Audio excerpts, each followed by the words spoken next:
Good morning, ELA. What's up? Well, I know we've been doing history during ELA, nonfiction. And now we're going to do a lot of science nonfiction in ELA. We had just done your persuasive writing. And each day this week, we're going to read a story, because we're going to learn about rough weather. We're going to learn about... we're going to learn from the unit, what they got? Nature's Fury. So it's going to be about incidents from nature that can be dangerous, right? We're going to start with some hurricanes and earthquakes and volcanoes and things like that. And there'll be three main stories coming up. But I did want to start with 4 books, and they're short, so we're going to read a story. Fiction, it could be historical fiction or nonfiction. And we're going to read the story. You're going to do vocabulary words, and then you're going to do some comprehension questions on each one. All right? And that's what we'll do this week. Okay, so the first one is earthquakes. Whoa, whoa. All right, so enjoy. You'll get to hear someone else read, not me. Earthquake, Alaska, 1964. By Becky Cheston. Illustrated by Cedric Lucas. Strategy focus. Think about the title and cover illustration. What challenges do you predict the main characters of this story might face? Just stay there on the bed, Josie, said Kaya, and don't touch anything. Kaya arranged a jumble of barrettes into a tidy row on her dresser. Instantly, she regretted snapping at her cousin. After all, Josie was only 8 years old, 2 years younger than Kaya. But Josie was always getting in the way. If Kaya had her way, Josie wouldn't even be staying with Kaya's family. But Josie's mother was in the hospital, so where else was she supposed to go? Kaguyak, Kaya's Aleut village, was too small to allow many choices. And the nearest neighboring villages were miles away, up Alaska's coast. Sorry I snapped at you, Josie. I didn't mean to sound rude. Here, try these on, Kaya said. She handed 2 barrettes to her cousin. Kaya tucked some bracelets into a carved wooden box. But please, don't take these out again without asking, okay? Her cousin nodded and smiled shyly. Still, she looked wounded by Kaya's words. Kaya sighed. She guessed she did sound harsh at times. Kaya liked Josie enough, though she had never spent much time with her till then. But even so, she longed to have her room all to herself again. She resented Josie for taking away her privacy, the only space in their little house that Kaya had all to herself. It seemed that Josie was always poking around in her jewelry box, reading her private diary, or stretching out her new shoes with her big, ugly feet. Kaya tried to like Josie, but they were so different. Kaya preferred to be alone. Alone with her possessions, the oval mirror, the special journal, her beads and bangles. She held them in her hand and knew their shape. Kaya took a soft silk cloth and polished her 2 favorite bracelets. She set them neatly in place and felt like the world was in order. Kaya sat on the edge of her bed with the bracelets in her hands. Lost in her thoughts, she didn't feel the house begin to tremble beneath her. Look at the mirror, said Josie suddenly, pointing toward the bureau. What's happening? Kaya turned to see her mirror swing sideways and jiggle against the wall. For a moment, Kaya stood as if she were frozen. She couldn't understand why everything around her was shaking. On top of the dresser, her barrettes danced out of line and fell onto the floor. Come on, Josie yelled. We've got to get out of here. She grabbed Kaya's hand and pulled her toward the door. Kaya hesitated. Where had she last hidden her diary? And her special brush, The one with the flower painted on its back. Kaya, move! It's an earthquake! Josie pulled Kaya toward the door, but Kaya wrenched free. Maybe it's just a small earthquake, Kaya argued. Maybe it's almost over. No, Kaya, we've got to get out now. This feels like a strong one, and we can't take any chances, Josie yelled. Kaya still wouldn't budge. She couldn't leave all her things. She dashed toward the bureau and tried to grab her bracelets. But suddenly Papa was at her side, and Mama with her brother, little Willie. Papa grabbed Kaya's hand and dragged her through the kitchen. Just then a shelf crashed to the floor, and plates and bowls smashed to the floor behind them. Kaya's father didn't need to drag her anymore. Kaya began running as quickly as she could. She heard more dishes fall and break as they ran outside. Outside, the girls saw the people of the Aleut fishing village pouring out of their homes. Kaya's family joined their neighbors as they all ran and climbed toward higher ground. The earth shuddered violently, like an angry bear, and Kaya fell to the ground. Cracks opened like veins in the stone paths. Lying on the path, Kaya looked back toward the harbor and saw the wooden pier buckle, then sink into the water. Then she looked back at her home. Like most of the other houses in Kaguyak, Alaska, it looked small and helpless. From where she lay, it was hard to tell how much the houses were moving or how much they were damaged. The water beyond was dark and churning with waves. "Head away from shore," Papa yelled as he ran to help an elderly neighbor who had fallen. Frantic parents held their children's hands, struggling to walk over the heaving earth. Children screamed out in terror, not able to understand what was happening. Grandparents tried to keep up with their families.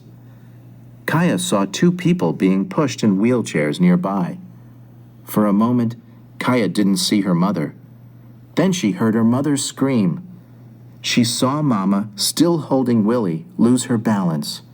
Mama tumbled backward onto an uprooted bush. She held Willie tightly against her chest, cushioning the baby's fall. Kaya tried to run to help her mother, but the tremors pitched her sideways. Up ahead, Kaya saw Josie crawling toward Mama. For an 8-year-old, Josie was tall and strong. As Kaya watched, Josie reached Mama and grabbed Willie. Without the baby in her arms, Mama struggled to her feet. Kaya was envious of Josie's strength and composure. She wished that she had been the one to help her mother. Just then, another tremor dashed Kaya to the ground, interrupting her thoughts. Kaya pawed at the soil. The steep slope continued to move beneath her. She was only a short distance behind the others, but unable to do anything but yell for help. Again, it was Josie who came to the rescue. Mother and Willie were with Kaya's father, so Josie had turned back to make sure Kaya was all right. "Grab on," Josie cried. Her cousin hooked one hand around a root to steady herself, then reached toward Kaya. The loose soil crumbled and slipped as Kaya's feet worked to get traction, but Josie caught her hand. As Josie pulled, Kaya was able to scramble to Josie's side. Kaya threw her arms around her cousin. Kaya had never hugged Josie before, but this time she embraced her fiercely. Josie held Kaya tight. Both girls were shaking. "We're going to be okay," Josie whispered in Kaya's ear. The tremor was dying down as the two cousins ran up the last few feet to the top of the hill. There they stood with the rest of the villagers and turned to look back. Quiet had finally descended on the little seacoast town. The earth had stopped shaking. "It's all over," Kaya exclaimed, still breathless from her ordeal. "We're safe." Remarkably, they were safe. Everyone had escaped, though not without injury. One man had a broken ankle from a fall. A boy had broken his wrist. And many people had cuts and bruises. but it seemed as if the earthquake's fury had ended. Many people said they wanted to go back to their homes. Several of the old men standing nearby solemnly shook their heads. "No, now comes the worst," said one, shading his eyes and looking toward the sea. "The flood is coming." Kaya had heard about how when the earth shook, it stirred up the sea, sending giant waves crashing over the land. Tsunamis, they were called. But she had lived in Kaguyak all of her life. She heard many tall tales about the wild ways of the ocean, and she didn't believe them all. But now, looking at the shore, Kaya realized that the water had risen so high that it almost reached the line of homes. Then the water pulled back powerfully, sucking sand and pebbles into a churning wall of water. With a collective gasp, the villagers watched as a towering wave began to roll toward their village. The wave smashed into the houses closest to the shore before sweeping back seaward. Seawater poured from the houses, flowing from shattered doorways and broken windows. Slowly, the water once again built into a huge wave. Again it rolled toward shore, crashing into the village. Darkness had fallen by now, but Kaya could see that most of the homes were still standing. She could only imagine how wet and soggy they were inside. Kaya shivered, and Josie stretched her sweater over both their shoulders. "Maybe it's over," Kaya said to her cousin. "I want to go home." "Me too," said Josie. Then Kaya heard a soft sobbing.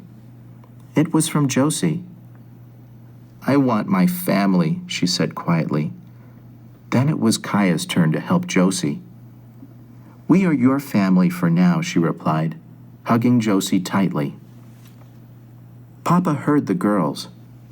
"It's not safe yet. They say the third wave is always the worst." No, it couldn't be true, Kaya thought. She didn't want to believe that another wave would strike. Surely their homes couldn't withstand another blow. Papa and the other men had timed the interval between the two waves. They thought the interval might be long enough to send a group down the hill for supplies. A few brave men volunteered to go down. They quickly formed a group and started toward the town. Kaya could hear their voices as they jogged toward town, discussing which necessities were most important to retrieve. They couldn't be certain exactly how much time they would have, but each man knew it would be very little. They would surely have no more than 15 minutes, perhaps much less. Kaya's father was among those who would be going. I could ask him to look for some of my most precious things, Kaya thought. The jewelry has probably been lost, but perhaps my diary. She had tucked it in her top drawer. All her thoughts and songs and stories. Kaya could never replace those words. Just before her father and a few other men left, she called out, "Papa, get my journal if you can. It's in the top drawer of my bureau." She wasn't sure her father heard her. The men hurried off while the villagers sat on the ground, waiting and listening to the heavy sounds of the ocean. Then came a terrible quiet. One by one, the people stood and peered down the slope. Wrapped in the sweater, Kaya and Josie joined them, moving as one. A cloud peeled away from the moon. In the light, they saw the third wave. It sped toward the village at an amazing speed. As it came closer, it seemed to grow taller and steeper. Kaya gasped as she watched it. It must be 30 feet tall, higher than most of the buildings in town. "Papa's not back," Kaya screamed. "We have to do something. Papa!" Other people yelled and cried too. Helplessly, they watched the monster wave roll in. Then the wall of water crashed over their village. Kaya buried her face on Josie's shoulder. She had never thought it was possible to lose her father. Losing her possessions was insignificant. Nothing was as important as her father's life. She was ashamed of asking her father to get her journal. Desperately, she and the other villagers looked toward town. "Kaya, look!" cried her mother. The men were running up the hill. They had escaped just in time.